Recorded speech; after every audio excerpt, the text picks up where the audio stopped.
நீங்க பார்க்கறது ராஜவசியமை அப்படின்னு இதுக்கு பேரு.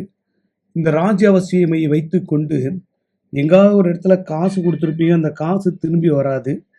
இந்த மாரி பொருளாதார ரீதியில பாதிக்கப்பட்டவங்களுக்கு உதவக்கூடிய ஒரு பொருளு. அதாவது பூர்வீக சொத்து வரல, குடுத்தது வராம போனா வேலை செய்யக்கூடிய ஒரு பொருள் தான் இந்த ராஜவசியமை.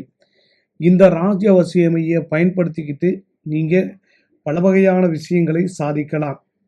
இது நம்பிக்கை இருப்பவர்களுக்கு மட்டும்தான் பயனுள்ளதா இருக்கும். இந்த மாரி பாக்ஸ்ல தான் வரும். ராஜவசியமை. இதுக்கு டெய்லியும் மந்திரம் சொல்ல வேண்டிய அவசியம் கிடையாது. தேவைப்படும்போது இந்த நூல் கண்டுலேருந்து மொத்தமா பிரிச்சுட்டு, மந்திரம் சொல்லிட்டே பிரிக்கணும். மந்திரம் சொல்லிட்டே மறுபடியும் பேக் பண்ணணும். எப்பப்பல்லாம் உங்களுக்கு ஒரு எதிரிய போய் பார்க்க போறீங்க, பணம் குடுத்தவங்கள போய் பார்க்க போறீங்க, பணம் குடுத்தவங்களோட பேச போறீங்க அப்படின்னாலும், இந்த பொருள் உங்களுக்கு வேலை செய்யும். முயற்சி தான்.